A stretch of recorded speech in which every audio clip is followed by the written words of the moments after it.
প্রিয় দর্শক আসসালামু আলাইকুম। আমি ডক্টর বজলুর রহিম রিপন আপনাদের সবাইকে জানাচ্ছি শুভেচ্ছা। প্রিয় দর্শক, আমাদের কাছে অনেক রোগী এসে কমপ্লেইন করেন তাদের শোল্ডারের জয়েন্টের ওপরে অর্থাৎ এই জায়গায় ব্যথা অনুভব করেন এবং বিশেষ করে তারা যখন হাত উপরের দিকে উঠাতে চান অর্থাৎ ওভারহেড অ্যাক্টিভিটিস করেন ঠিক ওই সময়টাতে ব্যথা বেশি অনুভব করেন এবং কোনো সময় হাত পিছনের দিকে নিতে গেলেও তারা ব্যথা অনুভব করেন এবং বিশেষ করে ব্যথাটি রাতের বেলা একটু বেশি অনুভব করেন। যখন অ্যাফেক্টেড সাইড নিচে রেখে ঘুমান তখন কিন্তু প্রচুর ব্যথা অনুভব করেন।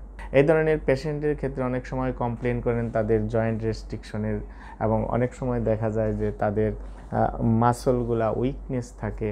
তো এই ধরনের সমস্যা কেন হয়? এটা সাধারণত হয়, এটাকে মেডিকেলের ভাষায় এটাকে বলা হয় শোল্ডার ইমপিজমেন্ট সিনড্রোম অথবা রোটেটর কাফ টেন্ডিনাইটিসও অনেক সময় বলা হয়।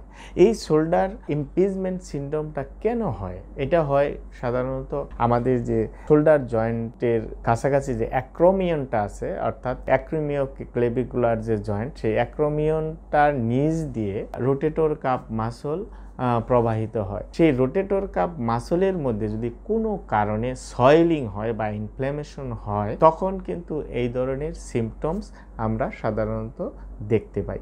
এটা সাধারণত যারা ওভারহেড অ্যাক্টিভিটিস বেশি করে থাকেন, রিপিটেডলি করেন, বিশেষ করে যারা কার্পেন্টারের কাজ করেন বা যারা পেইন্টিংয়ের কাজ করেন, বা কিছু স্পোর্টসম্যান আছে যেমন যারা ভলিবল বা বেসবল খেলেন বা র্যাকেট খেলেন, এই ধরনের খেলোয়াড় যারা আছে তাদের ক্ষেত্রে কিন্তু এটা বেশি হয়। এছাড়াও কোনো কারণে যদি ইনজুরি হয় সে কারণেও এটা হতে পারে। তো এই ধরনের শোল্ডার ইমপিজমেন্ট সিনড্রোম হলে আমাদের করণীয়টা কি? আসলে এর চিকিৎসা ব্যবস্থাটা সাধারণত দেখা যায় যে 90% পেশেন্ট কিন্তু কনজারভেটিভ ট্রিটমেন্টের মধ্য দিয়েই ভালো হওয়া সম্ভব এবং খুব রেয়ার কেস সার্জারির প্রয়োজন হয়। যখন কনজারভেটিভ ট্রিটমেন্টে কোনোভাবেই ম্যানেজমেন্ট করা যায় না, সেটা খুবই কম সংখ্যক রোগীদের ক্ষেত্রে অপারেশন প্রয়োজন হয়। বেশিরভাগ ক্ষেত্রেই দেখা যায় যে কনজারভেটিভ ট্রিটমেন্টের মাধ্যমে সুস্থ হওয়া সম্ভব। যেমন এখানে কনজারভেটিভ ট্রিটমেন্টের মধ্যে যেমন কিছু ব্যথানাশক ওষুধ, ফিজিক্যাল থেরাপি, ম্যানুয়াল থেরাপি, এগুলি দিয়েই কিন্তু এই ধরনের শোল্ডার ইমপিজমেন্ট সিনড্রোম সুস্থ করা সম্ভব। তো যাদের এই ধরনের সমস্যা আছে তাদেরকে অবশ্যই রেস্ট নিতে হবে, অর্থাৎ যে কাজগুলি করলে আপনার ব্যথাটা বেড়ে যায়, বিশেষ করে ওভারহেড অ্যাক্টিভিটিস যেগুলি আছে অথবা হেভি লিফটিং জাতীয় যে কাজগুলি আছে এগুলি আমাদের আপাতত বন্ধ রাখতে হবে এবং সাথে যদি কিছু হট কোল্ড কম্প্রেশন দেওয়া যায় তাহলে কিন্তু আপনি ইনফ্ল্যামেশন বা পেইনটা অনেকাংশে কমে যায়।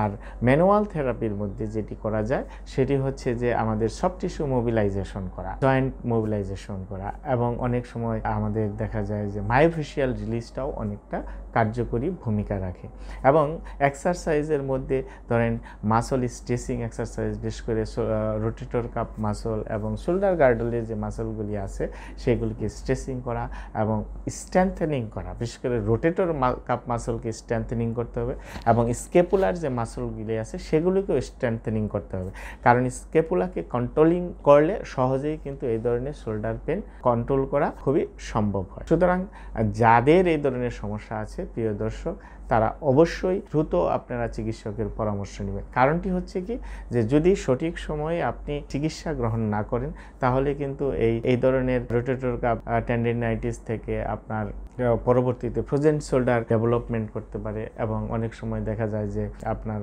রোটেটর কাফ মাসল ড্যামেজ হতে পারে। সুতরাং যত আর্লি আপনি চিকিৎসা নেবেন ততই দ্রুত এই সমস্যা থেকে সমাধান হওয়া সম্ভব। তো আপনাদের যাদের এই ধরনের ব্যথা, কাঁধে ব্যথা আছে তারা দ্রুত বিশেষজ্ঞ চিকিৎসকের পরামর্শ নেবেন এবং বিশেষ করে যারা ফিজিওথেরাপি স্পেশালিস্ট আছেন তাদের পরামর্শ নেবেন, কারণ এই ধরনের চিকিৎসার ক্ষেত্রে আপনার ফিজিওথেরাপি খুবই ইফেক্টিভ, বিশেষ করে ম্যানুয়াল থেরাপি খুবই ইফেক্টিভলি কাজ করে। তো প্রিয় দর্শক, আপনাদের যাদের এই ধরনের সমস্যা আছে দ্রুত চিকিৎসকের পরামর্শ নেবেন। ভালো থাকবেন। পরবর্তীতে কথা হবে অন্য কোনো বিষয় নিয়ে। সে পর্যন্ত আমাদের সাথেই থাকুন। ধন্যবাদ সবাইকে।